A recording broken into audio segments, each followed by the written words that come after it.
In the last lesson, we saw how to nest an if statement inside another if statement. And often when you do that, what you really want to do is create something called an if-else if statement.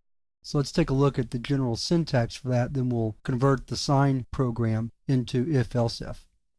The general format of the if-else if looks like this. If relational expression, and then the statement block, followed by else if and another relational expression, again followed by a statement block, followed by another else if you need it, with a relational expression. And this will continue on for as many conditions as you need to test. And then finally, you can end it with an else, with a statement block, of course, and then close off the block. So what happens is, as each relational expression is tested, if it's false, you drop down to the next one. Once a relational expression is evaluated true, then you execute the statement block, and then you exit out of the if-else if.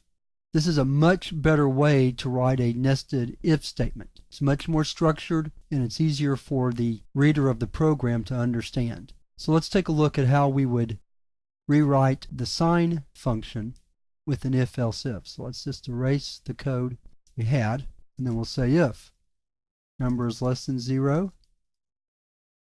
sign equals -1, else if number is equal to 0, sign is equal to 0. And then here we can use another else if, or we can just write an else. We'll just write the else, sign is equal to 1, and close off the else.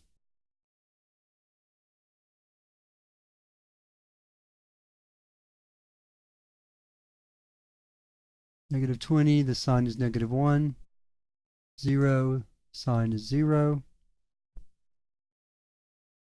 sign of 20 is 1, and that's right.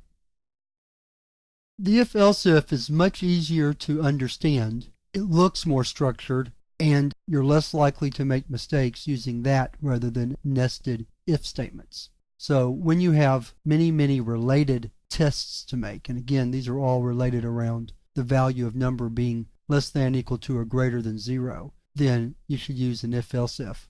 In the next lesson, we'll look at a more complex example that involves a few more else-if clauses in the if-else if statement.